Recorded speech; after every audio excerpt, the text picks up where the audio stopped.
Bonjour à tous. L'automne est une période où c'est l'aboutissement des efforts qu'on a mis dans nos champs tout au fil de la saison et même durant l'hiver, tant qu'on a préparé notre saison de végétation. Que ce soit au niveau des choix de nos hybrides, de nos variétés de semences, du choix de nos intrants de synthèse ou organiques, de nos stratégies de lutte vis-à-vis nos ravageurs, des niches de marché ou des marchés génériques qu'on vise. Quelle que soit la culture qu'on désire implanter dans nos champs, on se doit de bien connaître nos coûts de production afin de répondre aux objectifs financiers qu'on s'est fixés en début de saison. C'est pour ces raisons que les producteurs de grains du Québec se sont associés avec le ministère de l'Agriculture, des Pêcheries et de l'Alimentation afin de vous sensibiliser sur cet élément important qui est de bien connaître nos coûts de production. Sur ces propos, je vous invite à écouter attentivement Mme Laurence Gendron du ministère de l'Agriculture ainsi que M. Paul Caplette, producteur agricole, qui vont vous entretenir sur les différentes façons d'établir un coût de production, première étape d'une bonne stratégie de mise en marché.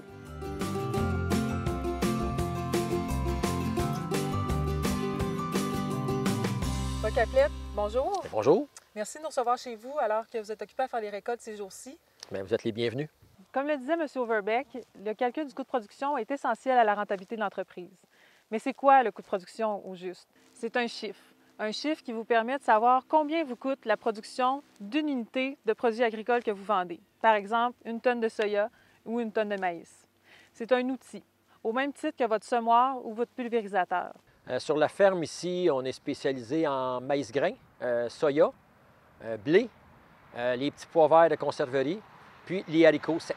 Le coût de production chez nous, ça représente vraiment l'ensemble de toutes les dépenses de tout le système de production qui va nous permettre de produire nos céréales. Connaître son coût de production permet de répondre à des questions telles que quel est votre objectif de prix de vente pour votre maïs? En effet, vous ne voulez certainement pas vendre votre récolte en deçà de ce que ça vous coûte de la produire. Le coût de production peut donner des balises claires à ce sujet-là. Ensuite, quelles dépenses sont à surveiller? Y a-t-il des postes plus problématiques que d'autres et sur lesquels il faudrait travailler? Finalement, ai-je une certaine latitude pour investir? Vous avez certainement des projets pour votre entreprise, mais est-ce que vos activités vous permettent de les réaliser? En bref, le coût de production vous permet de vous fixer des objectifs d'affaires et en vous permettant de savoir exactement où vous en allez, il vous permet de gérer les risques de votre entreprise. Ce qui m'a poussé à connaître mon coût de production, c'est vraiment d'être capable de, premièrement, connaître ma propre ferme. Connaître mes coûts vont me permettre d'être plus stratégique. On dit toujours que le marché des grains est extrêmement volatile et que c'est difficile de faire son nid dans ce secteur-là.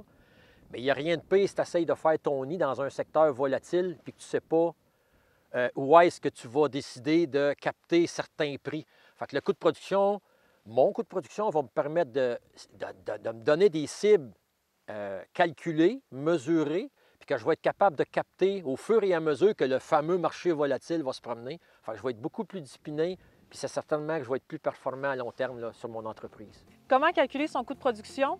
En passant par 4 étapes, soit la récupération de données techniques, l'identification des frais monétaires et des frais non monétaires, et finalement, la répartition de ces frais-là entre les différentes cultures. Définissons ces 4 étapes plus en détail. D'abord, lorsqu'il est question de données techniques, ça veut dire que vous devez identifier vos principales cultures et les rendements qui sont associés à chacune d'elles. Mais qui dit coût de production dit nécessairement données économiques. Lorsqu'on parle des frais monétaires, on réfère aux coûts fixes et variables de production de nos cultures.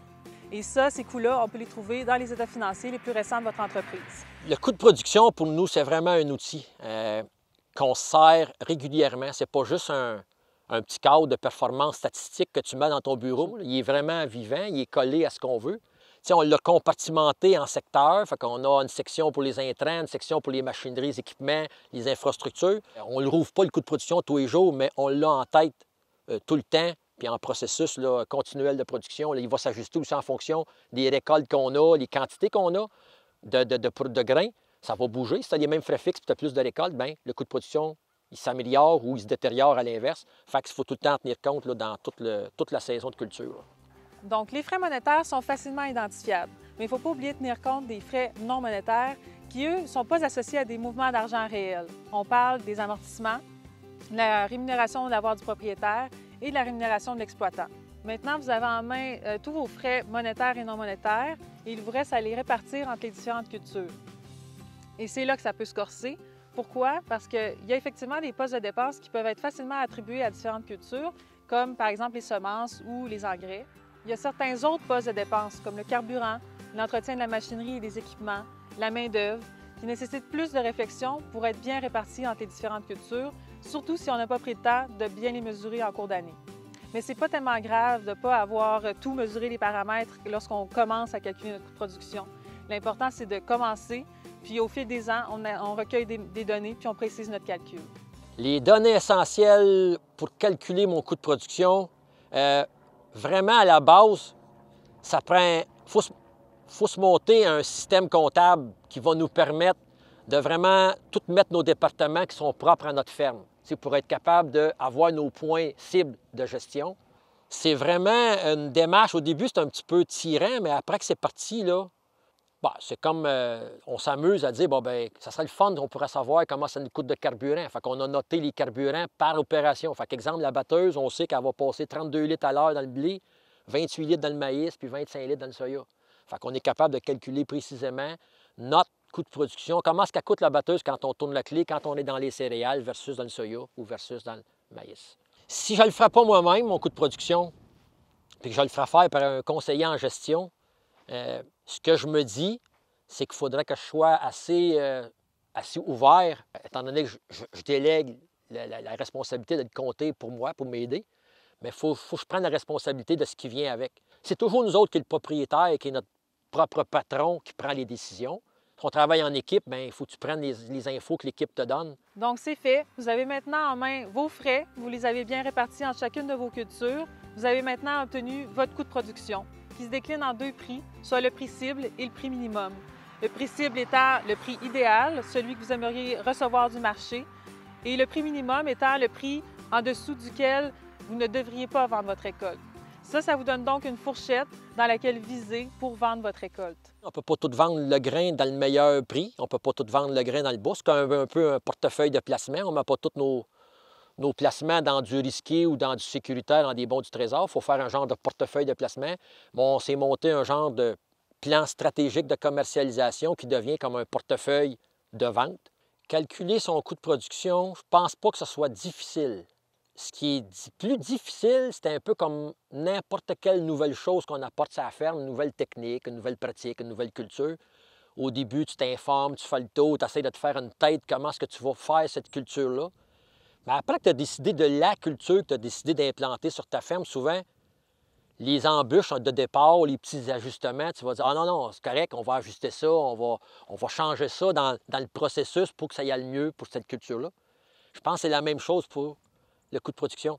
C'est de se donner un plan de travail, commencer, on va se tromper, tu vas arriver à l'hiver, on a oublié d'écrire telle affaire, on ne sait pas, on ne sera pas capable de calculer telle performance, mais c'est pas grave, parce que l'année suivante, tu dis cette année-là, je vais la rajouter. Fait que tu vas bâtir ton expertise de cueillette d'informations. Après ça, là, je pense que moi, en tout cas, je suis rendu, j'ai même du fun à faire ça. Nous avons piqué votre curiosité et vous aimeriez en apprendre davantage sur le calcul du coût de production? Communiquez avec une conseillère ou un conseiller en gestion de votre région. Ces services sont subventionnés par le MAPAC par le biais des réseaux AgriConseil. L'Institut de technologie agroalimentaire, l'ITA, offre aussi une excellente formation sur le calcul du coût de production. N'hésitez donc pas à vous y inscrire. Et en terminant, pour aller plus loin dans la gestion des risques de votre entreprise, n'oubliez pas que le site Web des producteurs de grains du Québec regorge d'informations sur les marchés et est donc une très bonne référence pour vous aider.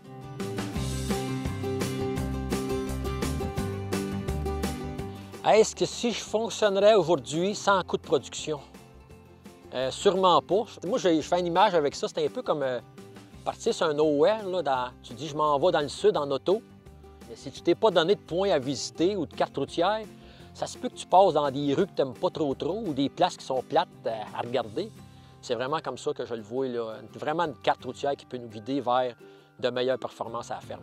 Si on n'aurait pas développé le coût de production, le connaître notre coût de production, le comprendre puis le travailler, on ne serait peut-être pas là aujourd'hui en train de filmer. J'aurais peut-être perdu mon entreprise en cours de route parce qu'il y a eu plusieurs années difficiles. Puis c'est probablement l'outil qui m'a aidé à être capable de rectifier les tirs pour me replacer à la bonne place.